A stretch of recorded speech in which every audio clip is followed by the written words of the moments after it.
Today, I would like to give introduction on Art of Darkness as well as Joseph Conrad. Desmond Tutu, you know the name of Desmond Tutu? He was a South African human rights activist. He is against the apartheid system. He quoted a sentence that is very, very important in regarding to this novella. What is that statement is, when the missionaries came to Africa, they said they had the Bible. When the missionaries came to Africa, they had the Bible, and we had the land. We, the Africans, had the land. Missionaries came to Africa, they had the Bible, we had the land. They say, let us pray. And we prayed, and we closed our eyes. And after we opened the eyes, we had no lands.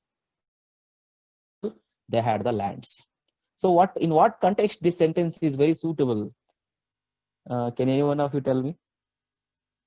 When the missionaries came to Africa, they had the Bible, and they said, they pray, let us pray. And we closed our eyes, and all prayed. And after we opened our eyes, they had the land, we had the Bible. Can anyone of you tell me in what context this sentence is very important? As this novel, yeah, colonialism. Can you heard the word colonialism? Hello, colonialism. Yes. Yeah, colonialism. In the context of colonialism, these words are very important. Like that, this novel is slightly deals with the theme of colonialism as well as the theme of alienation and theme of loneliness and all the themes. In the next classes, I would like to deal with the themes. But in the present class, I would like to go with the some of the important facts of this novel. What are those facts means? First of all, Art of Darkness. Look at the title itself is a symbolic. It is symbolic matter. Art of Darkness. This is in the form of novella. What is the difference between novel and novella? Novel and novella. Novel and short. Novel. Actually, this is categorized as a novella because it is, but it is somewhat larger than short story. It's a form. It has 3 chapters. So look at the title, Art of Darkness. This was written in the year 1899. Actually, it was written, and it came in the form of serial in the Blackwood magazine. It was that was the most popular journal at the time in England, the Blackwood magazine. And later it was published in 1902 among the narrative of youth and other stories in the book later published ಮಾಡ್ತಾರೆ. So that is that. But what this novel includes that is very, very important. This genre, what we can see in the genre means, okay, sorry for the inconvenience. This novel or novella is written by Joseph Conrad. Before that, I would like to ask a question. Oh, who is Joseph Conrad? Next, I would like to deal with that story. I would never go in detail with the story, but just I give the highlights of the story. After that, we will analyze in the next 2 classes about the themes and the important concepts of the novel. But in today's class, I would like to deal with the story part of the novel. Let me talk about Joseph Conrad. Can anyone of you tell me who is Joseph Conrad and what is his nationality? Yes, anyone of you can, because it should be very communicative. Yeah, Ukraine. It was a Russian occupied place. Once it was a Russian occupied place. He was born in Poland in 1857, and later his father and mother were the great political activists. His father was a poet and writer and a political activist. His mother was also a political activist, and they were trying to get the independence from the Russian clutches. Later, they were exiled. They were exiled in 1863. So both the parents were exiled in 1863, and after 5 years, both were died. Both the parents were died, and he was sent. Joseph Conrad. His name was Joseph Theodore Wallace Kornowski. Ide Joseph Conrad. In shortly, he was named as Joseph Conrad. He was sent to the relatives, and later, at the age of 21, he became a naturalized citizen of England, because before that he joined the French mercantile ship mercantile, ಒಂದು ಸಮುದ್ರಯಾನದ ಯಾವುದೋ ಒಂದು ಕಂಪನಿನಲ್ಲಿ French mercantile ಸೇರ್ಕೊಳ್ತಾನೆ. Later he joined the British mercantile. So at that time, at the age of 21 years, he naturalized citizen of England, and he started to learn English, and then he became the greatest writer, and he gave some of the details of his own journey, the first-hand experience of his journey when he went to the Congo. Actually, this here is the protagonist in the novel. There is a protagonist, Marlowe, Charlie Marlowe. But whatever the experience he has explained in the novel, those experiences were greatly himself he experienced in the Congo visit in 1890. Okay, but this novel, it was written, it was written in the year 1899. That is published in the serial form of in the Blackwood magazines. Later, it was 1992. But the actual happenings of the story, where it happened, what is the time of the happening, what is the place of the happening, antandre, it was happened at the age in the years between 1876 to 1892. And here in the story, there are two narrators. As you know, there are two narrators. One is an unknown passenger in the ship, Nelly ಅನ್ನೋ ship ಇದೆ, ಇಲ್ಲಿ ಒಂದು ship ಬರುತ್ತೆ in the beginning of the story. ಅಲ್ಲೊಬ್ಬ narrator, he represents other passengers as we. ನಾವು ಅಂತಾನೆ represent ಮಾಡ್ತಾ ಹೋಗ್ತಾನೆ ಸ್ಟೋರಿ ತುಂಬಾ. One is unknown passenger, unknown what we call narrator, and other narrator is Marlowe, Charlie Marlowe. There are two narrators in the story. They narrate the story till the end. The one is unknown passenger, and he represents other passengers as we, and another one is Marlowe. This novel has a flashback technique. Okay, this has many techniques. ನಾನು ಹಾಗೆ situation ಬಂದಾಗ ಹೇಳ್ತಾ ಹೋಗ್ತೀನಿ. ಫ್ಲಾಶ್ಬ್ಯಾಕ್ technique ಇಲ್ಲಿ adapt ಮಾಡ್ಕೊಂಡಿದ್ದಾರೆ. So two narrators are in the story. One is the anonymous passenger in the ship. He represents other passengers, and another one is a Marlowe himself is a narrator. And then what is the point of view?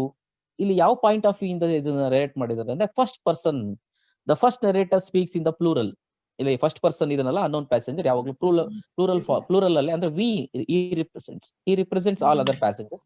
So he's talking as we, and another passenger is a Marlowe. He narrates the story, okay, in the first person. He narrates the story in the first person, I. But unknown passenger narrates the story by using the pronoun we. Unknown passengers, including other passengers, he represent we.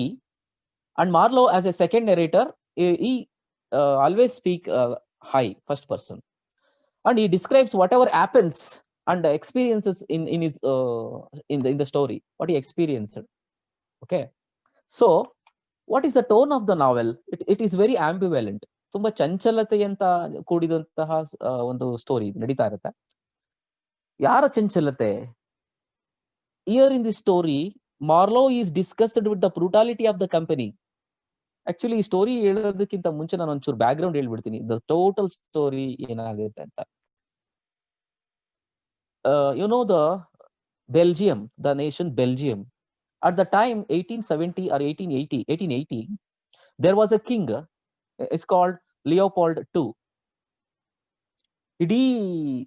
The Europeans were acquiring all the nations and all the continents in the name of religion. Coming with the 1492 in the hididu, Portuguese or Europeans, they tried to acquire country. and African countries. ಅದರಲ್ಲಿ Belgium ಪ್ರಮುಖ ಪಾತ್ರ ವಹಿಸ್ತು. ಈ ಕಾಂಗೋನಲ್ಲಿ ರಾಜ ಇದ್ದ ಒಬ್ಬ, his name was Leopold II, and he appointed Stanley ಅನ್ನೋನ್ನ appoint ಮಾಡಿ, he was a steamer, he was a captain of the ship. See, this setting, that is what I am explaining, that this story happened because of the colonial nature of the Belgium. ನೋಡಿ, ನಾನು ಹೇಳ್ತಾ ಇದ್ದೆ, Belgium ನಲ್ಲಿ there was a king, Leopold II. he appointed Stanley to establish the Belgium colony in the Congo regions. ನಾನು first ಹೇಳ್ಬಿಡ್ತೀನಿ, Belgium ಇರೋದು Europe ನಲ್ಲಿ, Congo ಇರೋದು ಆಫ್ರಿಕಾದಲ್ಲಿ. Congo is in the Africa, is located in Africa. The intention of the Europeans was to acquire, to conquer the nation, especially African nations, in order to loot the natural resources in the African forests, especially ivory ಅಂತ ಏನ್ ಹೇಳ್ತೀವಿ, ivory trade. ಇದಕ್ಕೋಸ್ಕರ they conquer many nations, especially Belgium. The king order Stanley to establish the colony. What is that colony? Belgium colony in the Congo regions, in order to do is business. But total European continents, they themselves manifested one act, that is the suppression of the savage customs. ಅದನ್ನ ಅವರೇ ಮಾಡಿಕೊಂಡು, and but in the name of avoiding the brutal activities, he himself started the brutal activities. That is Leopold II. So that is the background. There was ivory trade like that. By taking that in the mind, Conrad explains in his story the total manipulations and mutilations and the exploitations done by the white people to the black people. ಕರಿಯ ಜನಾಂಗಕ್ಕೆ ಬಿಳಿಯ ಜನಾಂಗದವರು ಮಾಡಿದಂತಹ ಒಂದು ಶೋಷಣೆಯನ್ನ he tried to explain. Actually, novel has become the manifesto to fight against the white people's exploitation. So that is what this is the bridge. This novel is a bridge between 19th and 20th century. Okay, so that is what I'm telling. So then come to this, the protagonist of the novel. Protagonist of the novel is Charlie Marlowe. Charlie Marlowe is a protagonist of the novel, and there are some important rising action, falling actions like that.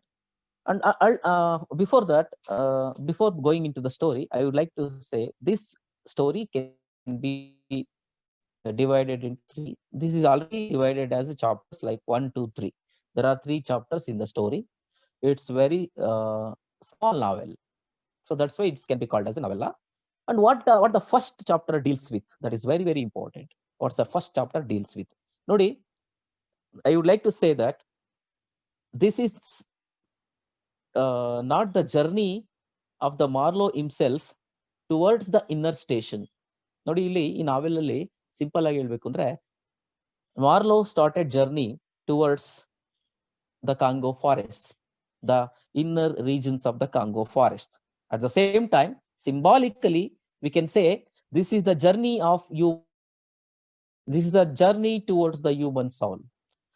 This is the journey towards the depth of the human soul. So, ಇಲ್ಲಿ psychological ಆಗು ಸಹ ಇವಂತನ್ನ ನೋಡ್ಬೇಕಾಗುತ್ತೆ. ಯಾಕೆಂದ್ರೆ in the novel there are 3 chapters, and in the novel there are 3 stations.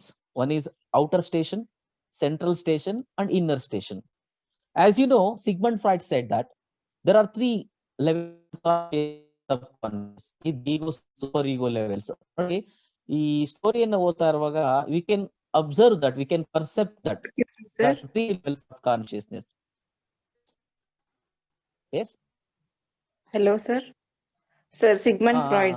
Sir, repeat ಮಾಡಿ, sir. There are 3 levels of consciousness in the mind of every human mind.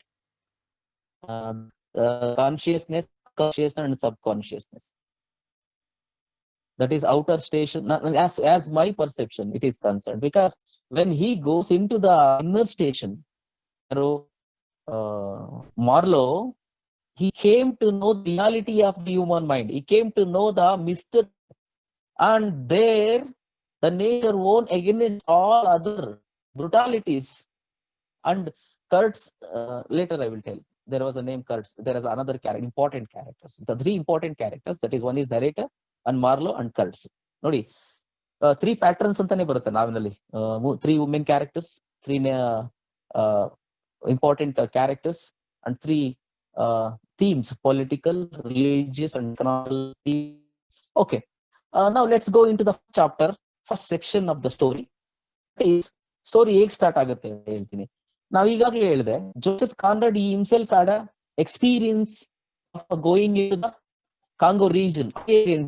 ಇಲ್ಲಿ ಒಬ್ಬ protagonist ನ ಮೂಲಕ ತನ್ನ ಎಕ್ಸ್ಪೀರಿಯನ್ಸ್ ನ ಎಕ್ಸ್ಪ್ರೆಸ್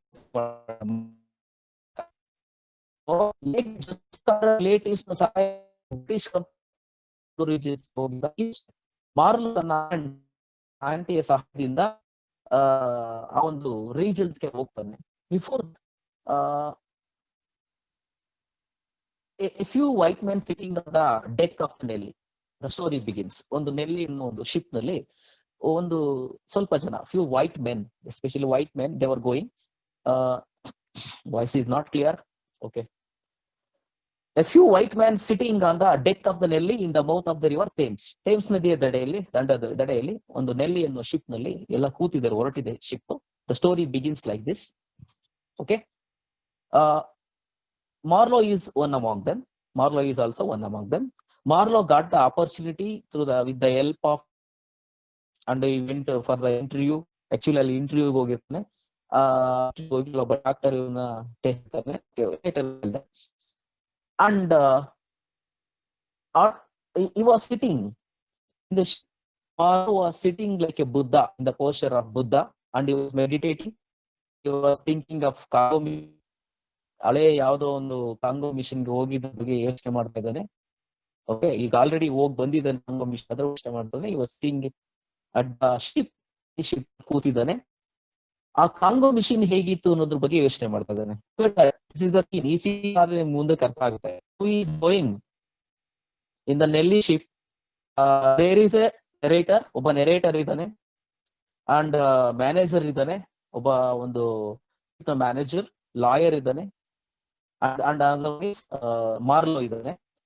ಸೊ ನೆರೇಟರ್ ಸ್ಟಾರ್ಟ್ ಮಾಡಿದ time ಅಲ್ಲಿ Marlow ಹೇಗಿರ್ತಾರೆ, he was sitting like a Buddha in the posture of Buddha, meditating, and he was remembering and recalling the Congo mission. ಅವನು ಹೋಗಿದ್ನಲ್ಲ,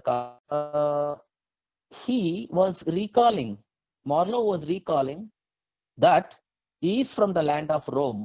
ನಾನು ರೋಮ್ ನಿಂದ ಬಂದಿದ್ದೇನೆ, ಅಲ್ಲಿ ಕುತ್ಕೊಂಡು ಜ್ಞಾಪಿಸ್ಕೊಂತಾರೆ ಶಿಪ್ ಅಲ್ಲಿ. Of some 2000 years ago, the British were invaded by Romans. British ರೋಮನ್ನರು invade ಮಾಡಿದ್ರು, ದಾಳಿ ಮಾಡಿದ್ರು ಇವ್ರ ಮೇಲೆ. British is from the land of British. They were invaded by Romans. Once upon a time, England was invaded by Romans, but for him, Roman were merely conquerors. ಮಾರ್ಲೋ ಪ್ರಕಾರ ರೋಮನ್ನರು ಕೇವಲ ಆಕ್ರಮಣಕಾರರಷ್ಟೇ. ಅಂದ್ರೆ ರೋಮನ್ನರು England ಅವ್ರ ಮೇಲೆ ಯುದ್ಧ ಮಾಡ್ತಿದ್ದ ಕಾರಣ ಕೇವಲ ಆಕ್ರಮಣ ಒಂದೇ ಆಗಿತ್ತು, ಸೋಲಿಸೋದೊಂದೇ ಆಗಿತ್ತು, ಬಟ್ ನಾಟ್ colonizers. ನೋಡಿ, this is the very important point. That's why I am highlighting. Roman were only the conquerors, not the colonizers. Colonization ಅಂದ್ರೆ ಏನು ಹಾಗಾದ್ರೆ? What is the meaning of colonialism? Can anyone of you tell me? ನೋಡಿ, ನಾನು ಒಂದೊಂದೇ concept ಅನ್ನ story ಮುಖಾಂತರ ಹೇಳ್ತಾ ಹೋಗ್ತೀನಿ. ಈಗ ಸ್ಟೋರಿಯ ಪ್ರಾರಂಭದಲ್ಲಿದ್ದೇವೆ. We are in the beginning of the story. Ship ಅಲ್ಲಿ ಕೂತಿದ್ದಾರೆ 5 ಜನ ಪ್ಯಾಸೆಂಜರ್ಸ್ ನೆಲ್ಲಿ ಅನ್ನೋ ಶಿಪ್ ಅಲ್ಲಿ, at the Thames, at the shore of the Thames, and they are meditating, and Marlowe himself is meditating about the Congo mission, and at the same time he is telling that Romans conquered England, but they were only conquerors, not colonizers. Then what is the meaning of colonialism? What is the meaning of colonialism? Tell me, anyone of you? Yeah. The policy of acquiring full or partial political control over another country, sir. Yeah, political control, only political control over another No, country. sir, political, economically also. Yeah. That is what. See, it is not A matter of separation, it is A matter of, ನೋಡಿ ಹೇಳ್ತಾರೆ ಒಂದು ಮಾತನ್ನ, ಕಲೋನಿಯಲಿಸಮ್ is A violent ಕಂಜುಗೇಷನ್. ತುಂಬಾ ಹಿಂಸಾತ್ಮಕವಾದ ರೀತಿಯಲ್ಲಿ ಒಬ್ಬ ಅವ್ರನ್ನ ಅಧೀನ ಮಾಡ್ಕೊಳ್ಳೋದು. ನಾಟ್ ಬೈ ಸಪರೇಷನ್, ಸಪರೇಟ್ ಮಾಡಲ್ಲ, ಅವ್ರ ಜೊತೆಲಿ ಇದ್ಕೊಂಡೆ. ಈಗ British what they did in India, ಜೊತೆಯಲ್ಲಿ ಇದ್ದುಕೊಂಡೆ, ನಮ್ಮ ಸಂಸ್ಕೃತಿಯಲ್ಲಿ ಇದ್ದುಕೊಂಡೆ, ನಮ್ಮ ಸಂಸ್ಕೃತಿ ಸಪರೇಟ್ ಮಾಡಲಿಲ್ಲ ಅವರು, ನಮ್ಮಲ್ಲೇ ಇದ್ಕೊಂಡು where the sense of self develops through a negotiation, ಸಂಧಾನ ಮಾಡ್ಕೊಳ್ಳೋದು, ದ್ಯಾನ್ ಎ ಸಪರೇಷನ್ ಮಾಡೋದಲ್ಲ. ನಮ್ ಜೊತೆಲೇ ಇರ್ತಾರೆ ನೋಡಿ. ದಟ್ಸ್ ವೈ ನಾನು ಡೆಸ್ಮಂಡ್ ಟುಟುದು ಒಂದು ಲೈನ್ ಹೇಳಿದೆ ನಾನು, when they came to India, when they came to Africa, they told us, ನಮ್ಗೆ ಹೇಳಿದ್ರು, ಲೆಟ್ ಅಸ್ ಪ್ರೇ, ನಾವು ಪ್ರೇ ಮಾಡೋಣ ಅಂತ ಕನ್ವಿನ್ಸ್ ಮಾಡಿದ್ರು, ನೆಗೋಷಿಯೇಟ್ ಮಾಡಿ ನಮ್ಮನ್ನ ಕನ್ಫರ್ ಮಾಡ್ಕೊಂಡ್ರು. That is what the another phase of the colonialism ನ ಒಂದು ಫೇಸ್ ಏನು ಅಂತಂದ್ರೆ, it is not a making separation and a relation, developing relation rather than A ಡಿಸ್ಜಂಕ್ಷನ್, ಬೇರ್ಪಡಿಸೋದಲ್ಲ. So that is what with the other. So look it that. ಇದು colonialism ನ ಇನ್ನೊಂದು ತಂತ್ರ. ಅಂದ್ರೆ ಬ್ರಿಟಿಷರು ನಮ್ಮ ಜೊತೆಯಲ್ಲಿ ಇದ್ದುಕೊಂಡೆ, ನಮ್ಮ ಜೊತೆ ಸಪರೇಟ್ ಮಾಡದೆ ನಮ್ಮನ್ನ ಅನುಸಂಧಾನ, ನಾವು ಒಪ್ಕೊಳ್ಳೋ ರೀತಿ ಮಾಡಿ ನಮ್ಮನ್ನ ಹಾಳೋವಂಥದ್ದು, ಕಂಟ್ರೋಲ್ ತಗೊಳ್ಳೋವಂಥದ್ದು. That is what colonialism. ಇದರ ಬಗ್ಗೆ ಜ್ಞಾಪಿಸ್ಕೊಳ್ತಾ ಇದ್ದಾನೆ Marlow in the story. And the comment is an ironic criticism of his own people and their tendency of colonialism. And at the same time Marlow was very interested in waters, ನೀರಿನ ಬಗ್ಗೆ, adventures ಬಗ್ಗೆ ತುಂಬಾ ಇಷ್ಟ ಅವನಿಗೆ. And mystery and ಈ profession, ಅದರಲ್ಲಿ ಈ captain profession ಇದೆಯಲ್ಲ, ಈ ಒಂದು ಶಿಪ್ ನ ಕ್ಯಾಪ್ಟನ್ ಆಗಿ ಮಿಸ್ಟರಿಯಸ್ ಆಗಿ ಅಡ್ವೆಂಚರ್ ಮಾಡೋದು ಅವನಿಗೆ ತುಂಬಾ ಇಷ್ಟವಾದ profession. So the story goes on. And ಈ ಇಮ್ಯಾಜಿನ್ಸ್ ಕಾಂಗೋನ ಇಮ್ಯಾಜಿನ್ ಮಾಡ್ಕೋತಾನೆ, ಕಾಂಗೋ ರಿವರ್ನ. ನೋಡಿ ಒಂದು ಹೇಳ್ತೀನಿ ಡಿಯರ್ ಸ್ಟೂಡೆಂಟ್ಸ್, ನೀವು ಮ್ಯಾಪ್ ಅನ್ನ ತೆಗೆದು ನೋಡಿ. ಯುರೋಪ್ ಟು ಕಾಂಗೋ ಎಲ್ಲಿದೆ ಅಂದ್ರೆ ಆಫ್ರಿಕಾದ ವೆಸ್ಟರ್ನ್ ಪಾರ್ಟ್ ಆಫ್ ದ ಆಫ್ರಿಕಾದ ಕಾಂಗೋ ಅಲ್ಲಿ ಇದೆ. ಅದು ಝೈರ್ ಅಂತ ಕರಿತೀವಿ ಆ ಪ್ರಾಂತ್ಯವನ್ನ. ಆ ಪ್ರಾಂತ್ಯದ ಹತ್ರ ಕಾಂಗೋ ನದಿ ವೆಸ್ಟ್ ಕಡೆಗೆ ಹರಿದಿದೆ. ಅದಕ್ಕೆ ಅವನೇನ್ ಹೇಳ್ತಾನೆ ಅಂತಂದ್ರೆ, ಈ ಕಾಂಗೋ ನದಿಯನ್ನ ಯಾವ ರೀತಿ symbolic Marlow, it is a huge snake. Congo river is a, ಅದು river, it's a huge snake.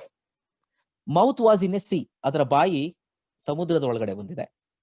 ಆಫ್ರಿಕಾದ ತುದಿಯಾದಂತ ಗುಡಬುಷಿ ರಕ್ತದಿಂದ ಹೋಗೋದಕ್ಕಿಂತ ಮುಂಚೆ ವೆಸ್ಟ್ ಸೈಡ್ ಅಲ್ಲಿ ಬರುತ್ತೆ.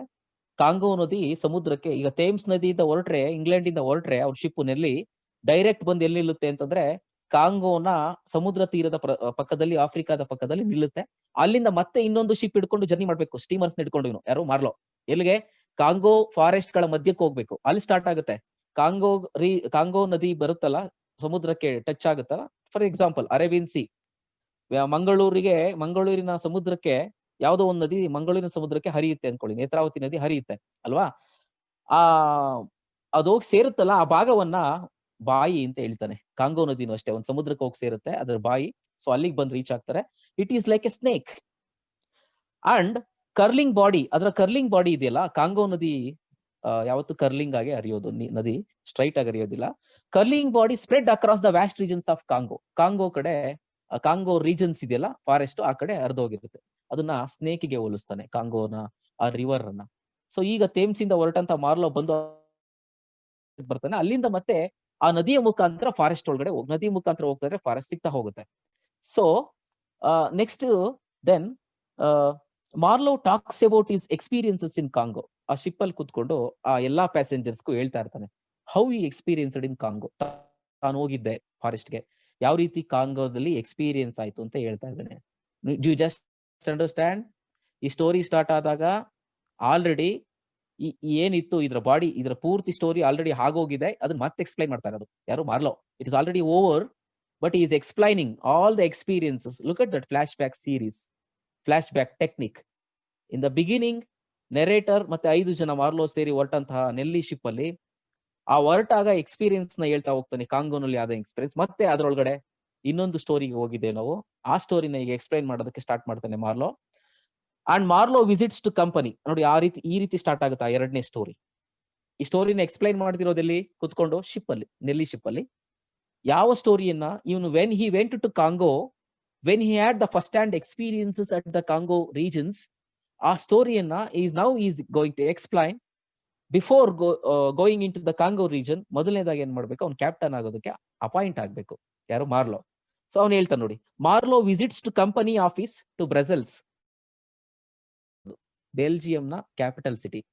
ಆ ಬ್ರಸೆಲ್ಸ್ ಅಲ್ಲಿರೋ ಒಂದು ಕಂಪ್ನಿಗೆ ಹೋಗ್ತಾನಂತೆ. ನೋಡಿ, this is a story, it is going on in the ship. ಹೇಳ್ತಾ ಇರೋದವನು, ನಾನು ಹಿಂಗ್ ಬ್ರಸೆಲ್ಸ್ಗೆ ಹೋದೆ ಫಾರ್ ಇಂಟರ್ವ್ಯೂಗೆ ಹೋದೆ, and stuck by the oppressive atmosphere there. ಅಲ್ಲಿ ಆಲ್ರೆಡಿ ಒಂದು ಕೆಟ್ಟ ಅಟ್ಮಾಸ್ಫಿಯರ್ ವಾತಾವರಣ ನಿಂಗೆ ಕಾಣ. ಎಗೈನ್ ಸಿಂಬಾಲಿಕ್ ಅಲ್ಲಿ ಅವನ್ಗೆ ಬ್ಲಾಕ್ ಕಲರ್ ವೂಲನ್ನು ನೇಯ್ತಾ ಇರುವಂತ ಒಬ್ಳು ಲೇಡಿ ಸಿಗ್ತಾಳೆ, women. So that is symbolic of bad experience in further days ಅನ್ನೋದನ್ನ. ಅಲ್ಲಿ ಒಂದು ಇಂಟರ್ವ್ಯೂ ಆಗುತ್ತೆ. Interview was just a farce. ಅಲ್ಲೊಂದು ಇಂಟರ್ವ್ಯೂ ಆಗುತ್ತೆ. ಇಂಟರ್ವ್ಯೂ ಅನ್ನೋದು ಕೇವಲ ನಾಟಕೀಯತೆ, ಪ್ರಹಸನ. ಇಂಟರ್ವ್ಯೂ ಮಾಡ್ತಾರೆ. ಇವನು ಕ್ಯಾಪ್ಟನ್ ಆಗಿ ಹೋಗೋದಕ್ಕಿಂತ ಮುಂಚೆ ಇವನು ಇಂಟರ್ವ್ಯೂ ಮಾಡ್ತಾರೆ. ಓಕೆ, ಅಂದ್ರೆ ಅವನೊಬ್ಬ ಕ್ಯಾಪ್ಟನ್ ಆಗಿ ಹೋಗೋದಕ್ಕಿಂತ ಮುಂಚೆ ಅವನು ಆರೋಗ್ಯವಾಗಿದ್ದಾನ, ಮೆಡಿಕಲ್ ಚೆಕಪ್ ಅನ್ನ ಮಾಡ್ತಾರೆ ಮಾರ್ಲೋಗೆ. ಸೊ ಇಲ್ಲಿ ಏನ್ ಹೇಳ್ತಾರೆ ಅಂತಂದ್ರೆ, normal medical checkup, it was A normal medical checkup. ಯಾಕೆ ಆ ನಾಟಕೀಯತೆ ಅಂತಂದ್ರೆ ಇಂಟರ್ವ್ಯೂ ಅಂತಂದ್ರೆ, ಈಗ ಆಲ್ರೆಡಿ ಅವನ ಹಾಂಟ್ ಕಡೆಯಿಂದ ಅವನಿಗೆ ಇನ್ಫ್ಲೂಯೆನ್ಸ್ ಆಗಿದೆ ಹೋಗೋದಕ್ಕೆ. So again doctor takes measurements.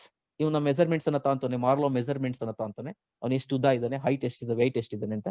ಅವನು and also measurements of his skull, ಅವನ ತಲೆಪುರುಡೆಯ ಒಂದು ಮೆಸರ್ಮೆಂಟ್ಸ್ ಅನ್ನು ತಗೋತಾನೆ. ನೋಡಿ, ಇದು ಸ್ಟೋರಿಯನ್ನ ಯಾರು ಹೇಳ್ತಾ ಇದ್ದಾರೆ ಹೇಳ್ತೀರಾ? ನಾನು ಸ್ಟೋರಿ ಲೀಕ್ ಮಾಡ್ಬೇಕು. ಈ story, who is narrating the story?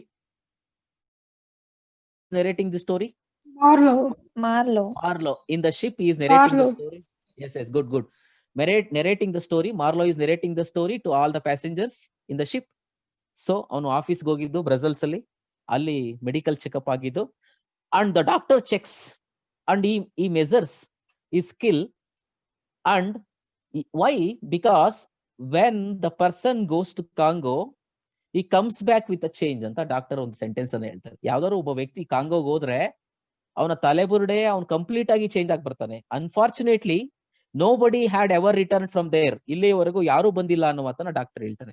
Congo ರೀಜನ್ಗೆ ಹೋಗಿದ್ದವನು ಇಲ್ಲಿಯವರೆಗೂ ಯಾರು ಬಂದಿಲ್ಲ ಅನ್ನೋ ಮಾತನ್ನ ಈ ಟೋಲ್ಡ್. ಡಾಕ್ಟರ್ ಆಲ್ಸೋ ಆಸ್ psycho medical history of Marlow's family. ಅವನ ಫ್ಯಾಮಿಲಿ, ಮಾರ್ಲೋ ಫ್ಯಾಮಿಲಿಯ ಒಂದು ಮೆಡಿಕಲ್ ಹಿಸ್ಟ್ರಿಯನ್ನು ಕೇಳ್ತಾನೆ. ಯಾಕೆಂದ್ರೆ ಒಂದು ಅಡ್ವೆಂಚರ್ಗೆ ಹೋಗುವಂತ ಒಬ್ಬ ವ್ಯಕ್ತಿ ಅವನ ಮಾನಸಿಕ ಮತ್ತು ಬೌದ್ಧಿಕವಾದ commitment, in order to measure the commitment of that person, we have go through with the medical history of the family. Okay, then Marlow visits his aunt before proceeding for his duties. ತನ್ನ ಡ್ಯೂಟಿಗೆ ಹೋಗೋದಕ್ಕಿಂತ ಮುಂಚೆ select ಆಗ್ತಾನೆ, ತನ್ನ ಆಂಟಿಯನ್ನು meet ಆಗ್ತಾನೆ. She helped him to get this job. ಯಾಕೆಂದ್ರೆ ಅವಳೇ ಹೆಲ್ಪ್ ಮಾಡಿರ್ತಾಳೆ ಜಾಬ್ ಹೋಗೋದಕ್ಕೆ. ಇದನ್ನ ಈ ಸ್ಟೋರಿಯನ್ನ ಮಾರ್ಲೋ ಹೇಳ್ತಾ ಇರೋದು. Again I remember you. ಅವನ ಆಂಟಿ ಆಫೀಸ್ಗೆ ಹೋದ ನಂತರ, and because she help to get this job, our impression. ಈಗ ಅವಳ ಆಂಟ್ಗೆ ಒಂದು ಇಂಪ್ರೆಷನ್ ಇದೆ, ಮಾರ್ಲೋ ಹೋಗ್ತಾ ಇದ್ದಾನೆ ಕಾಂಗೋ ರೀಜನ್ಸ್ಗೆ ಅಂತಂದ್ರೆ. And now is going to sow the seeds of education and civilisation among the barbaric. Look at that. ಅವಳ ವಿಷನ್ ನೋಡಿ ಹೇಗಿದೆ. ನನ್ನ ಕಸಿನ್ ಹೋಗ್ತಾ ಇದ್ದಾನೆ ಕಾಂಗೋ ರೀಜನ್ಸ್ಗೆ ಅಂದ್ರೆ, now is going to sow the seeds. ಬೀಜಗಳನ್ನ ಬಿತ್ತೋದಕ್ಕೆ ಹೋಗ್ತಾ ಇದ್ದಾನೆ ಮಾರ್ಲೋ. ಯಾವ ಬೀಜಗಳನ್ನ ಅಂದ್ರೆ ಎಜುಕೇಶನ್ ಅನ್ನೋ ಬೀಜಗಳನ್ನ ಆ ಪ್ರಿಮಿಟಿವ್ಸ್ಗೆ, ನೇಟಿವ್ಸ್ಗೆ ಬಿತ್ತೋದಕ್ಕೆ ಹೋಗ್ತಾ ಇದ್ದೇನೆ ಅನ್ನೋ ಒಂದು ವಿಷನ್ ಅನ್ನ ಇಟ್ಕೊಂಡಿರ್ತಾಳೆ, ಆಸೆಯನ್ನು ಇಟ್ಕೊಂಡಿರ್ತಾಳೆ. Because they were barbaric means they are uncivilised. Okay, and Marlow comments. ಅದಕ್ಕೆ ಮಾರ್ಲೋ ತಕ್ಷಣ ಕಮೆಂಟ್ ಮಾಡ್ತಾನೆ ತನ್ನ ಆಂಟ್ಗೆ ಒಂದು ವೆರಿ ಇಂಪಾರ್ಟೆಂಟ್ ಲೈನ್. ಇಡೀ ನಾವೆಲ್ಲಿರೋ ಎಲ್ಲಾ ವುಮೆನ್ ಕ್ಯಾರೆಕ್ಟರ್ಸ್ ನ ರಿಪ್ರೆಸೆಂಟ್ ಮಾಡೋ ಲೈನ್ ಅದು. ಮಾರ್ಲೋ ತಕ್ಷಣ ಕಾಮೆಂಟ್ ಮಾಡ್ತಾನೆ ತನ್ನ ಆಂಟ್ಗೆ. What is that comment? Women live in the world of dream. Women always live in the world of dream ಅನ್ನೋ ಒಂದು ಲೈನ್ ಅನ್ನ ಹೇಳ್ತಾನೆ. ಹೌದು, ನೀನ್ ಹೇಳ್ತಾ ಇದೆಯಾ ನಾನು ಅವ್ರನ್ನ ಎಜುಕೇಟ್ ಮಾಡಕ್ ಹೋಗ್ತಾ ಇದ್ದೀನಿ ಅಂತ. That is a dream, because you are always live in the world of a dream. So that is one. And then Marlowe began his voyage in French steamer. ಈಗ ತನ್ನ ಜರ್ನಿಯನ್ನು ಸ್ಟಾರ್ಟ್ ಮಾಡಿದ್ದಾನೆ ಫ್ರೆಂಚ್ ಸ್ಟೀಮರ್ ಅಲ್ಲಿ. ಯಾರು start ಮಾಡಿರೋದು? Marlowe. ಈಗ start ಮಾಡಿದ್ದಾನೆ ಜರ್ನಿಯನ್ನ? Can any one of you tell me? ಯಾಕೆಂದ್ರೆ ಲಿಂಕ್ ಸಿಗ್ಲಿಲ್ಲ ಅಂದ್ರೆ ಕನ್ಫ್ಯೂಷನ್ ಆಗುತ್ತೆ. ಈಗ Marlowe begins his journey in French steamer, French ಹಡಗುನಲ್ಲಿ, ಒಂದು ಫ್ರಾನ್ಸ್ಗೆ ಸೇರಿದ ಹಡಗಿನಲ್ಲಿ ತನ್ನ ವಾಯೇಜ್ ನ ಈ started.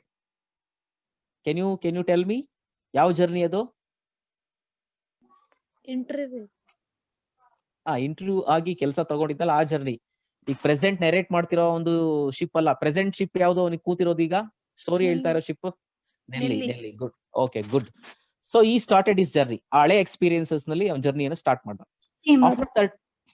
After 30 days reaches at the mouth of Congo. 30 ದಿನಗಳ ನಂತರ ಕಾಂಗೋ ನದಿಯ ಒಂದು ಬಾಯಿ ಎತ್ತರಕ್ಕೆ ಹೋಗ್ತಾನೆ. ನಾನು ಹೇಳಿದ್ನಲ್ಲ ಈಗಾಗಲೇ, ಸಮುದ್ರವನ್ನ ಸೇರುವಂತ ಪ್ಲೇಸ್ಗೆ ಹೋಗ್ತಾನೆ. ಚೇಂಜಸ್ ಟು ವೆಸೆಲ್, ಈಗ ಮತ್ತೊಂದು ಹಡಗನ್ನ ಚೇಂಜ್ ಮಾಡ್ಬೇಕು ಅವನು. ಆ ನದಿಯಲ್ಲಿ ಹೋಗೋದಕ್ಕೆ ಮತ್ತೊಂದು ಹಡಗನ್ನ ಚೇಂಜ್ ಮಾಡ್ಬೇಕು ಫಾರ್ 200 miles, ಯಾಕೆಂದ್ರೆ ಇನ್ನು 200 ಮೈಲಿಗಳು ದೂರ ಇದೆ ಟ್ರೇಡಿಂಗ್ ಸ್ಟೇಷನ್. ಓಕೆ, ಈಗ ಅರ್ಥ ಮಾಡ್ಕೊಳ್ಳಿ. ಅಲ್ಲಿಂದ start the real journey begins at the mouth of the river. ಯಾಕೆಂದ್ರೆ ಅಲ್ಲಿಂದ ಸ್ಟಾರ್ಟ್ ಆದಂತದ್ದು ಸೆಂಟ್ರಲ್ಗೆ ಹೋಗ್ಬೇಕು 200 ಮೈಲಿಗಳು. ಅಲ್ಲಿ ಸಿಗುವಂತದ್ದೇ outer station, central station, inner station, 3 ಭಾಗಗಳು. Outer station, central station, inner station. And then outer station. ಈಗ ಮೊದಲಿಗೆ ಔಟರ್ ಸ್ಟೇಷನ್ ಸ್ಟಾರ್ಟಿಂಗ್ ಹೇಗಿದೆ? Outer station atmosphere at outer station like it's Brussels ಅಲ್ಲಿ ಏನಿತ್ತು, ಬೆಲ್ಜಿಯಂ ಅಲ್ಲಿ ಗ್ಲೂಮಿ ಅಂತ ಏನು, it's not a good atmosphere. And dull, it was dull atmosphere, lifeless, ಜೀವನೇ ಇಲ್ಲದೆ ಇರುವಂತ ಅಟ್ಮಾಸ್ಫಿಯರ್ ಇದೆ. You know that inhibited devastation as Marlowe describes. ಅಲ್ಲಿ ಒಂದು ರೀತಿ ಪ್ರಳಯನೇ ಆಗೋಗಿದೆ ಅನ್ನೋ ರೀತಿಯಲ್ಲಿ ಔಟರ್ ಸ್ಟೇಷನ್ ಅಲ್ಲಿ ಇರುತ್ತೆ.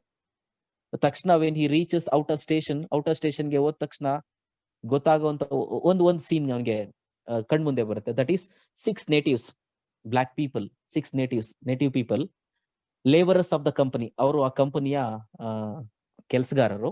ವಿತ್ ಐರನ್ ಚೈನ್ ಟೈಡ್, ಅವ್ರಿಗೆ ಐರನ್ ಚೈನ್ ಕಟ್ಟಿದ್ದಾರೆ. ಓಕೆ, ಟು ಐರನ್ ಕಾಲರ್ಸ್, ಕಾಲಿಗೆ ಐರನ್ ಚೈನ್ ಅನ್ನು ಕಟ್ಟಿ ಐರನ್ ಕಾಲರ್ಸ್ಗೆ ಅವುಗಳನ್ನ ಟೈ ಮಾಡಿದ್ದಾರೆ.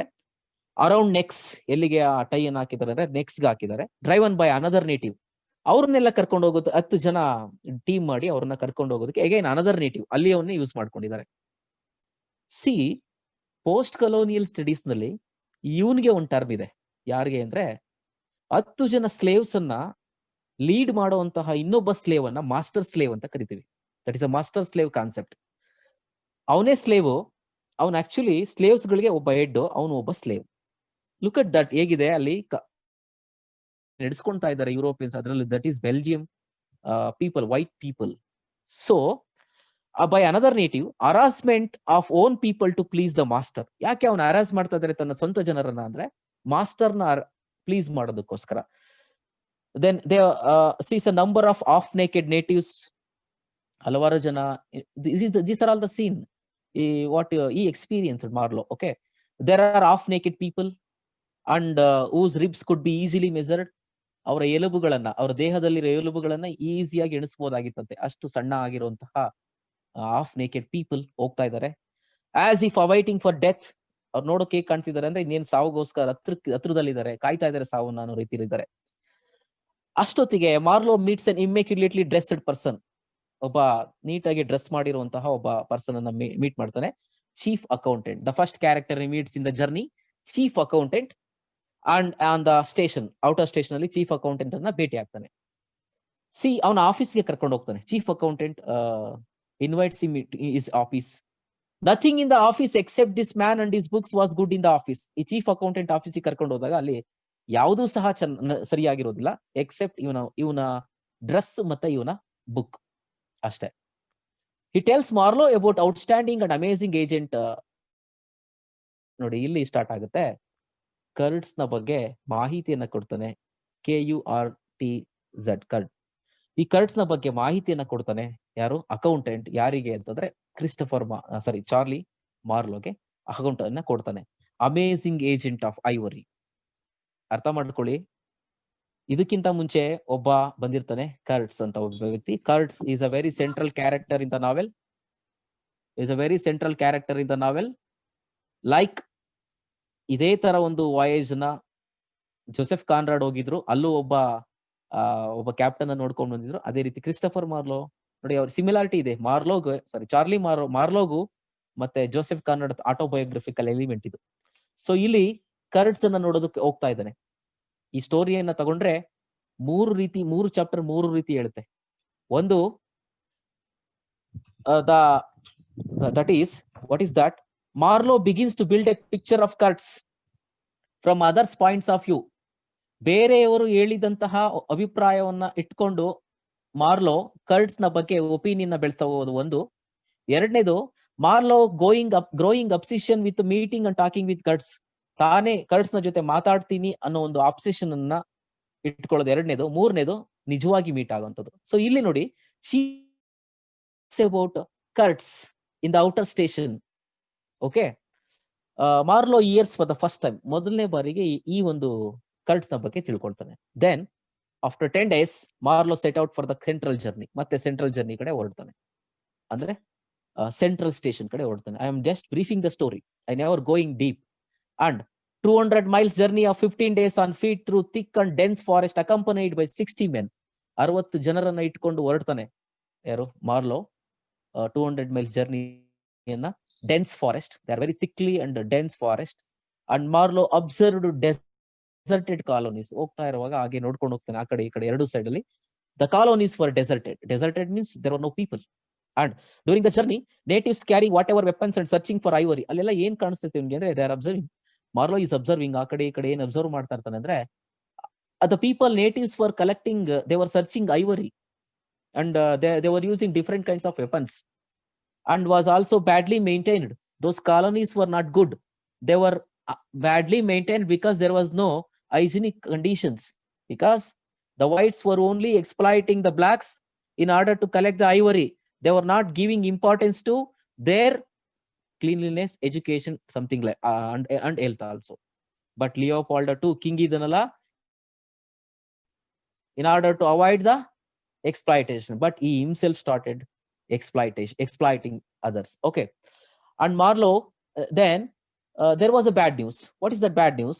The steamboat was supposed to head at sunk and gone. ಅವರು ಹೋಗ್ತಾ ಇದ್ದಂತ ಶಿಪ್ಪು, ಮಾರ್ಲೋ ಹೋಗ್ತಾ ಇದ್ದಂತ ಶಿಪ್ಪು ಮುಳುಗುತ್ತೆ, ಸ್ವಲ್ಪ ಮುಳುಗುತ್ತೆ.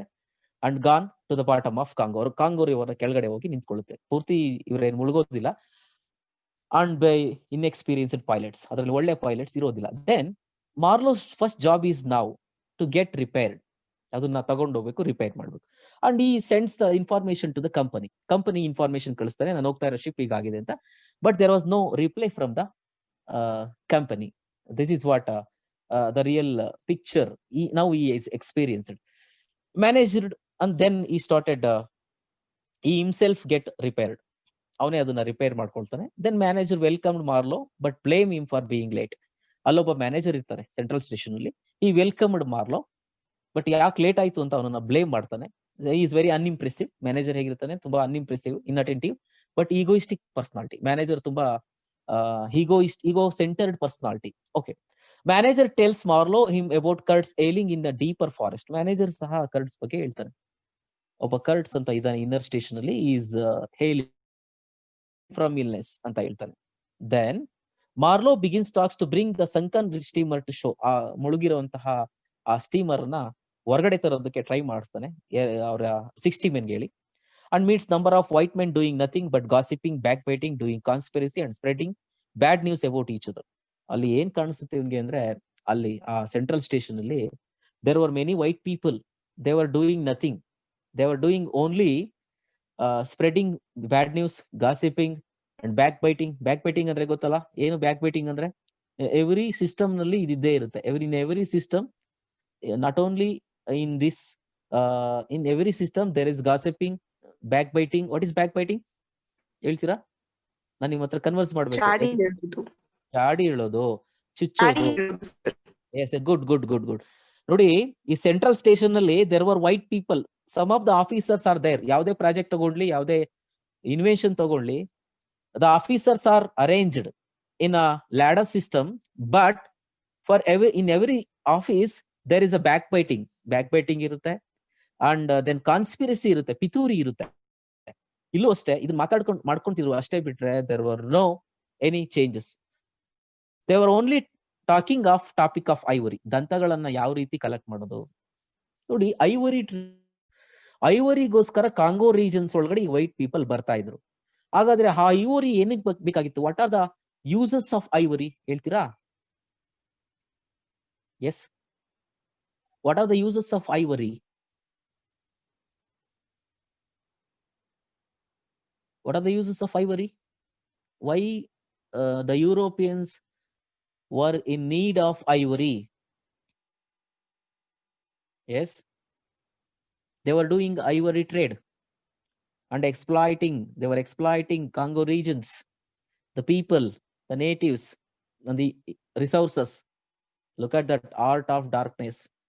The art of darkness. They are going deep into the darkness, the voyage into the darkness. Okay. What are the uses of ivory? ದಂತ ಅಂತ ಕರಿತೀವಲ್ಲ, ಆನೆಯ ದಂತ. ಏನು ಯೂಸ್ ಏನಿತ್ತು ಅದರಲ್ಲಿ ಹೇಳ್ತೀರಾ? What are the particles we can prepare? Use it to make mirrors. Yeah. Then also, especially Electrical Europeans. appliances. Yeah. They were using as a billiards balls, and they're using for what we call toys, and they were using for some other purposes. See, ಇದಕ್ಕೆ ಹೆಚ್ಚಿಗೆ there was a need. Okay. And they were exploiting to the natives. There was a stupidity, there was a rapacity, greediness. Okay. And then steamer was brought on the shore. ಹಾಗೂ ಈಗ ಅದನ್ನ serve ಮಾಡ್ಕೊಂಡು ಮಾರ್ಲೋ ಏನ್ ಮಾಡ್ತಾನೆ, ಆ steamer ಅನ್ನ ಶೋರ್ಗೆ ತಂದು ನಿಲ್ಲಿಸ್ಕೋತಾನೆ, ನದಿಯಿಂದ ದಡಕ್ಕೆ ತಂದು ನಿಲ್ಲಿಸ್ಕೋತಾನೆ. ಬಟ್ ಶಾರ್ಟೇಜ್ ಆಫ್ ರಿವೆಟ್ಸ್ ಅಂದ್ರೆ ಬಟ್ ಅದು ರಿವೆಟ್ಸ್ ಇರುತ್ತೆ, ಅವನ್ನ ಟೈಟ್ ಮಾಡೋದಕ್ಕೆ, ಹಡಗನ್ನ ಟೈಟ್ ಮಾಡೋದಕ್ಕೆ ಅಲ್ಲಿ ಇರೋದಿಲ್ಲ. And they hamper the work. No response from the company response ಮಾಡೋದಿಲ್ಲ. Finally Marlowe gives up hopes. ಆ ಕಂಪನಿ ಹೆಲ್ಪ್ ಮಾಡುತ್ತೆ ಅನ್ನೋ ಹೋಪ್ಸ್ ಅನ್ನ ಬಿಟ್ಬಿಟ್ಟು ಸಾಟ್ ಅನದರ್ ರೆಮಿಡೀಸ್, ಬೇರೆ ಪರಿಹಾರವನ್ನು ಹುಡುಕೊಂಡು, there he meets a brick master, another character, brick master, ಇಟ್ಗೆ ರೆಡಿ ಮಾಡೋನು. Who has made no brick for 1 year. 1 ವರ್ಷದಿಂದ ಯಾವ ಬ್ರಿಕ್ ಮಾಡಿಲ್ಲ, ಯಾಕಂದ್ರೆ ಯಾವ ರಾ ಮೆಟೀರಿಯಲ್ ಅಲ್ಲಿಗೆ ಬಂದಿಲ್ಲ ಕಂಪ್ನಿಯಿಂದ. Is not arrived at and ಈ ಕಂಪ್ಲೇಂಟ್ ಮಾಡ್ತಾನೆ. Then Kurtz is a man with a divine power ಅನ್ನೋದು ಗೊತ್ತಾಗುತ್ತೆ ಅವನಿಗೆ. ಕರ್ಟ್ಸ್ ಬಗ್ಗೆ ಹೇಳ್ತಾನೆ ಆ ಬ್ರಿಕ್ ಮೇಕರ್. ಕರ್ಟ್ಸ್ಗೆ ತುಂಬಾ ಆಧ್ಯಾತ್ಮಿಕವಾದಂತಹ ಮಾಂತ್ರಿಕ ಶಕ್ತಿ ಇದೆ ಅಂತ ಹೇಳ್ತಾನೆ. ನೋಡಿ, ಒಬ್ಬೊಬ್ರು ಅವನ ಕ್ಯಾರೆಕ್ಟರ್ ಬಗ್ಗೆ ಹೇಳ್ದಾಗ್ಲು, ಚೀಫ್ ಅಕೌಂಟೆಂಟ್ ಹೇಳ್ದಾಗ್ಲು, ಮ್ಯಾನೇಜರ್ ಹೇಳ್ದಾಗ್ಲು, ಬ್ರಿಕ್ ಮಾಸ್ಟರ್ ಹೇಳ್ದಾಗ್ಲು, curiosity is grow Marlowe to meet Kurtz ಅನ್ನ ಮೀಟ್ ಮಾಡುವಂತ ಕ್ಯೂರಿಯಾಸಿಟಿ ಡೆವಲಪ್ ಆಗ್ತಾ ಹೋಗುತ್ತೆ. Then brick master to Marlowe, he was sent by the company on the mission to end the superstition that ruled the nature. Actually, Kurtz ಅನ್ನ ಕಳಿಸಿದ ಏನಕ್ಕೆ missionaries ಅಂತಂದ್ರೆ ಈ ರೀಜನ್ಗೆ, in order to end the superstitions, ಈ natives ಅಲ್ಲಿ ಇತ್ತಲ್ಲ ಮೂಢನಂಬಿಕೆಗಳು, ಇದನ್ನ ಕೊನೆಗಳಿಸೋದಕ್ಕೆ. ಅಂಡ್ ಈ ಮಾತನ್ನ ಬ್ರಿಕ್ ಮಾಸ್ಟರ್ ಮಾರ್ಲೋಗ್ ಹೇಳ್ತಾನೆ. ಆದ್ರೆ ಸೂಪರ್ಸ್ಟಿಷನ್ಸ್ ಅನ್ನ ನಾಶ ಮಾಡಕ್ ಬಂದಿರುವಂತ ಕರ್ಟ್ಸ್ ಯಾಕೆ ಇನ್ನರ್ ಸ್ಟೇಷನ್ ಅಲ್ಲಿ ಸಿಗಾಕೊಂಡಿದ್ದಾನೆ? Let see. Okay. Marlowe meets a man with a huge mustache. ಅಷ್ಟೊತ್ತಿಗೆ ಒಬ್ಬ ದೊಡ್ಡ ಮೀಸೆ ಇರುವಂತ ಒಬ್ಬ ವ್ಯಕ್ತಿಯನ್ನ ಭೇಟಿ ಆಗ್ತಾನೆ. Heartless to the natives. ಅವನು ನೇಟಿವ್ಸ್ ಬಗ್ಗೆ ಯಾವ ಅಭಿಪ್ರಾಯ ಇಟ್ಕೊಂಡಿರ್ತಾನೆ ಈ ಮ್ಯಾನ್ ಅಂದ್ರೆ, mustache man is very heartless. ಇನ್ಯಾರು ಅಲ್ಲ, ಬೇರೆ uncle of the manager. Okay. ಅವನೊಂದು ಮಾತು ಹೇಳ್ತಾನೆ ಅಂಕಲ್ ಈ ನೇಟಿವ್ಸ್ ಬಗ್ಗೆ. He was always exploiting the natives. ಏನ್ ಹೇಳ್ತಾನೆ ಅಂದ್ರೆ, if they have broken the law they must be punished. ಇವ್ರೇನಾದ್ರೂ ಲಾ ಅನ್ನ ಮೀರಿ ನಡೆದ್ರೆ ನೇಟಿವ್ಸ್ ಅವ್ರಿಗೆ ಪನಿಷ್ ಮಾಡಬೇಕು.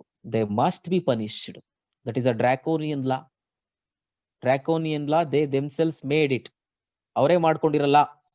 ಅವ್ರೇನಾದ್ರೂ ಬ್ರೋಕ್ ಮಾಡಿದ್ರೆ ಆ ಲಾನ ಅವ್ರನ್ನ ಪನಿಷ್ ಮಾಡಬೇಕು.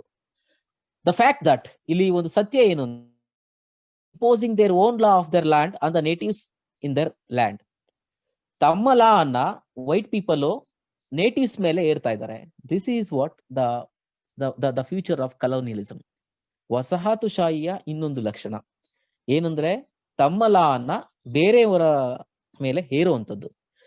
ಲೈಕ್ ಇವ್ರನ್ನ ಯಾರು ಹೋಲಿಸ್ತಾನೆ ಅಂತಂದ್ರೆ, ಈ ವ್ಯಕ್ತಿಯನ್ನ, ಈ ಅಂಕಲ್ ಅನ್ನ ಮೆಫಿಸ್ಟೋಫಿಲಿಸ್. ಯಾರಾದ್ರೂ ಹೇಳ್ತೀರಾ ಹೂ ಇಸ್ ಮೆಫಿಸ್ಟೋಫಿಲಿಸ್? ಯಾವ ಪ್ಲೇನ್ ಅಲ್ಲಿ ಬರ್ತಾನೆ ಮೆಫಿಸ್ಟೋಫಿಲಿಸ್? Very good. ನೋಡಿ, yes, very good. He Marlowe compares this uncle with the Mephistopheles. ಗೆ ಏನಂತಂದ್ರೆ, ನೋ ಪ್ರಿನ್ಸಿಪಲ್ಸ್ ನೋ ವ್ಯಾಲ್ಯೂಸ್. ಆ ರೀತಿ ಈ ಮಸ್ಟೇಜ್ ಮ್ಯಾನ್ ಅಷ್ಟೇ, ಈ ಅಂಕಲ್ ಈ ನೇಟಿವ್ಸ್ ಬಗ್ಗೆ ಯಾವುದೇ ರೀತಿಯಾದಂತಹ ಒಂದು ಕಂಪ್ಯಾಷನ್ ಅನ್ನ, ಸಿಂಪತಿಯನ್ನ ಇಟ್ಕೊಂಡಿರೋದಿಲ್ಲ. And his attitude suddenly changes when he learns the Marlowe was about to set out to see Kurtz. Marlowe pays no attention. ಆದ್ರೆ ಆ ಅಂಕಲ್ ಕೇಳ್ತಾನೆ ಮಾರ್ಲೋಗೆ, he ask Marlowe that why you have come. The Marlowe says that no, I have come here to meet Kurtz. ಹಾಗಂತಿದ್ದಾಗೆ ಅವನ opinion change ಆಗುತ್ತೆ, ಅವ್ನು ನೋಡೋ ರೀತಿ ಚೇಂಜ್ ಆಗುತ್ತೆ. But Marlowe never attention. ಅವನಿಗೆ ಅಟೆನ್ಷನ್ ಕೊಡಲ್ಲ. ಈ goes on. And the group came. ಅಲ್ಲೊಂದು ಗ್ರೂಪ್ ಬರುತ್ತೆ ಇವನ್ ಜೊತೆ ಹೋಗೋದಕ್ಕೆ. That The group itself is called Eldorado Exploring Expedition. ಒಂದು ಸಂಶೋಧನೆ, ಅದು ಶೋಧನೆ ಮಾಡೋದಕ್ಕೆ ಅಂತ ಒಂದು ಟೀಮ್ ಬರುತ್ತೆ. The leader of the group was the uncle. ಇವನೇ ಅದರ ಗ್ರೂಪ್ ನ leader. He was the manager of the station. Marlowe disdains them and he is thinking about Kurtz. Kurtz ಬಗ್ಗೆ ಯೋಚನೆ ಮಾಡ್ತಾ ಇದ್ದಾನೆ. One evening, ಒಂದು ಸಂಜೆ, Marlowe tired after day's work, ಕೆಲಸ ಮಾಡಿ ಸಾಕಾಗಿರುತ್ತೆ, and lying on the deck ಅಲ್ಲಿ, ಆ ಒಂದು ಡೆಕ್ ಅಲ್ಲಿ ಮಲ್ಕೋತಾನೆ, ಆ ಒಂದು ಶಿಪ್ ನ ಡೆಕ್ ಅಲ್ಲಿ. Heard two voices, ಎರಡು ವಾಯ್ಸ್ ಕೇಳಲ್ಪಡ್ತಾನೆ, ಇಬ್ರು ಮಾತಾಡ್ಕೊಳ್ತಾ ಇರ್ತಾರೆ. What is that? Manager and his uncle about they were talking about Kurtz. What is that matter? Kurtz collected the huge amount of ivory than all other agents put together. ಬೇರೆ agents ಗಳು collect ಮಾಡೋದಕ್ಕಿಂತ ಹೆಚ್ಚು ಐವರಿಯನ್ನ Kurtz collect ಮಾಡಿದ್ದಾನೆ ಅನ್ನೋದನ್ನ ಮಾತಾಡ್ಕೊಳ್ತಾರೆ. And manager is envious. ಮ್ಯಾನೇಜರ್ಗೆ ಈಗ ಅಸೂಯೆ ಹುಟ್ಟುತ್ತೆ ಕರ್ಟ್ಸ್ ಮೇಲೆ. ನೋಡಿ, every one wants to become like a Kurtz because he is collecting more ivory. This is the conversation between manager and his uncle. And then Kurtz is not fit for the job but his nephew because of his study body. ಆದ್ರೆ ಅಲ್ಲಿ ಮಾತಾಡ್ಕೊಳ್ಳೋದು ಏನು ಅಂದ್ರೆ, ಒಂದು comment, ಕರ್ಟ್ಸ್ ಗಿಂತ ಅವನ nephew, ಯಾರು ಮ್ಯಾನೇಜರೇ ಒಂದು job ಹೇಳ್ತಾನೆ. Okay. Dilapidated steamer is repaired. ಈಗ ಸ್ಟೀಮರ್ ರೆಡಿ ಆಗಿದೆ. Again he begins the journey, ready to sail. A journey to the inner station. ಈಗ ಸೆಂಟ್ರಲ್ ಸ್ಟೇಷನ್ ಅನ್ನ ಬಿಟ್ಟು ಇನ್ನರ್ ಸ್ಟೇಷನ್ ಕಡೆ ಹೋಗ್ತಾ ಇದ್ದಾರೆ. ಮೊದಲಿಗೆ ಆಗಿದ್ದು outer station, then second one is a central station. Now he is journey towards inner station. Inner station begins. Few white men and manager and Marlowe experiences thickness and horror of the forest, both banks, rare light during journey. ಹೋಗ್ತಾ ಇರುವಾಗ ತುಂಬಾ experience ಆಗುತ್ತೆ, rare light and what we call thickness ಇಲ್ಲ. Then skilful journey. Marlowe discovers human nature. ಮನುಷ್ಯನ ಸ್ವಭಾವವನ್ನು ಅರ್ಥ ಮಾಡ್ಕೊಳ್ತಾ ಹೋಗ್ತಾನೆ. And wherever you is the same. And then the accompanied natives with the steamer were cannibals. ಇವ್ರ ಜೊತೆ ಬಂದಿದ್ದಂತಹವರು, ಇಲ್ಲಿ ಈ ಸ್ಟೀಮರ್ ಅಲ್ಲಿ ಇವ್ರ ಜೊತೆ ಬಂದಿದ್ದಂತಹವರು, they were cannibals, natives. Cannibals ಅಂತಂದ್ರೆ ಒಂದ್ ರೀತಿ ಅನಾಗರಿಕರು. And then but they restrained themselves by touching away white person during the voyage. ನೋಡಿ, again there is another important theme. ಈ ಶಿಪ್ ಅಲ್ಲಿ ಮಾರ್ಲೋ ಜೊತೆ, ಮ್ಯಾನೇಜರ್ ಜೊತೆ, ಅಂಕಲ್ ಜೊತೆ ಬಂದಿದ್ದಂತಹ ಕ್ಯಾನಿಬಲ್ಸ್ 60 men, they were not touching these white people. ಈ white people ನ touch ಮಾಡಕ್ ಅವಕಾಶ ಇಲ್ಲ. That is called racism. ಈ ರೇಸಿಸಮ್ ಕಾನ್ಸೆಪ್ಟ್ ಬರುತ್ತೆ. ಶಿಪ್ ಅಲ್ಲಿ ಕೂತಿದ್ದಾರೆ, ಅವ್ರ ಜೊತೆನೆ ಇದ್ದಾರೆ, but they are maintaining distance because of the white and the black discrimination. They are maintaining and journey continues. Okay. And Marlowe comes across a neatly built hut. ಅಲ್ಲೊಂದು ಒಂದು hut ಕಾಣಿಸುತ್ತೆ, built in reeds. ಒಂದು reeds ಅಂದ್ರೆ ನಿಮಗೆ ಗೊತ್ತಿರ್ಬೇಕು, ನೀರಿನಲ್ಲಿ ಬೆಳೆಯುವಂತ ಕಳ್ಳೆಗಳು, ಅವುಗಳಿಂದ ಕಟ್ಟಲಾಗಿದೆ. ಈ enters carefully, found a tattered book about steam engines. He takes books with him. ಅಲ್ಲಿ ಕೆಲವು ಬುಕ್ಸ್ ಕಾಣಿಸುತ್ತೆ ಆ ಗುಡಿಸ್ಲಲ್ಲಿ, ಅವುಗಳನ್ನ ತಗೋತಾನೆ. ಅವು ಇಂಜಿನ್ಸ್ ಬಗ್ಗೆ ಮಾಹಿತಿ ಇರುತ್ತೆ, ಅದನ್ನ ತಗೋತಾನೆ. Then just 8 miles away from destination, Marlowe decide to take halt as intuition of some danger. Manager opposes. Look at that. In 8 mile ಇರುತ್ತೆ ಇನ್ನರ್ ಸ್ಟೇಷನ್. ಆಗ he stops. Marlowe stops his steamer because he predicted that there is a danger. But manager opposes. Danger ಇರಬಹುದು, ನಿಲ್ಲಿಸ್ಬಿಡೋಣ ಅಂತ ಹೇಳ್ತಾನೆ. Again in the morning, but he stops. Again in the morning, a thick layer of around shrieking sounds. ಅಲ್ಲೇ ಅಕ್ಕಪಕ್ಕ ಇರುವಂತ ಪೊದೆಗಳಲ್ಲಿ sound ಬರುತ್ತೆ. Come from the shore. Sensation of danger. Whites panic. ಅದರಲ್ಲಿರೋ white panic ಆಗ್ತಾರೆ. Then fog comes. ಹಿಮ ಬೀಳುತ್ತೆ. And attack from the shore arrows. ಅಷ್ಟೊತ್ತಿಗೆ ಆ ಒಂದು ಪೊದೆಯಿಂದ ಹಾರೋಸ್ ಬರಕ್ ಸ್ಟಾರ್ಟ್ ಆಗುತ್ತೆ, ಬಾಣಗಳು ಬರಕ್ ಸ್ಟಾರ್ಟ್ ಆಗುತ್ತೆ. Suddenly Marlowe, what happens is helmsman, ಅವನ ಶಿಪ್ ಅನ್ನ ಓಡಿಸಿದ್ದ, ಸ್ಟೀಮರ್ ಅನ್ನ ಓಡಿಸಿದ್ದ helmsman, he was injured. Suddenly he blows horn whistle loudly and those primitives, ಯಾರು ಪೊದೆಗಳಲ್ಲಿ ಇತ್ಕೊಂಡು ಬಾಣಗಳನ್ನ ಬಿಡ್ತಿದ್ದ primitives, they were afraid and they were ran away. Marlowe observes from glasses, notices. ಇನ್ನರ್ ಸ್ಟೇಷನ್ ಕಾಣ್ತಾ ಇದೆ ಅವನಿಗೆ. ತನ್ನ ಸ್ಟೀಮರ್ ನ ಗ್ಲಾಸ್ ಇಂದ ನೋಡ್ತಾನೆ ಆಚೆ. Old building on a hill, ಒಂದು ಓಲ್ಡ್ ಬಿಲ್ಡಿಂಗ್ ಇದೆ ಬೆಟ್ಟದ ಮೇಲೆ. Surrounded by a wire compound pillars. ಆ ಬಿಲ್ಡಿಂಗ್ ಸುತ್ತ ಕಾಂಪೌಂಡ್ ಪಿಲ್ಲರ್ಸ್ ಹಾಕಿ ಒಂದು ಕಾಂಪೌಂಡ್ ಮಾಡಿದ್ದಾರೆ, ಪಿಲ್ಲರ್ಸ್ ಅನ್ನ ಹಾಕಿ, ವೈರ್ ಪಿಲ್ಲರ್ಸ್ ಅನ್ನ ಹಾಕಿ. They recognise the inner centre of station. Steers boat closer to the shore. ಆ ತೀರ ಹತ್ರಕ್ಕೆ, ಆ ತೀರ ಪ್ರದೇಶಕ್ಕೆ ತಗೊಂಡೋಗಿ ನಿಲ್ಲಿಸ್ತಾರೆ ಬೋಟ್ ಅನ್ನ. Meet a Russian man. ತಕ್ಷಣ ಅಲ್ಲಿ ಒಬ್ಬ ರಷ್ಯನ್ ಮ್ಯಾನ್ ಅನ್ನ ಅನದರ್ ಕ್ಯಾರೆಕ್ಟರ್ ರಷ್ಯನ್ ಮ್ಯಾನ್ ಅನ್ನ ಮೀಟ್ ಆಗ್ತಾನೆ. ಮಾರ್ಲೋಸ್ ಫಸ್ಟ್ ಇಂಪ್ರೆಷನ್, ಅವನ first impression, Russian the owner of the hut and the book. ಅಲ್ಲಿ ಒಂದು ಅಟ್ ಸಿಕ್ಕಿತ್ತಲ್ಲ, ಅಟ್ ಅಲ್ಲಿ ಬುಕ್ ಸಿಕ್ಕಿತ್ತಲ್ಲ, ಈ ಒಂದು ಇಂಜಿನ್ಸ್ ಬಗ್ಗೆ ಮಾಹಿತಿ ಇರೋ ಬುಕ್, ಅದು ಈ ರಷ್ಯನ್ದೆ.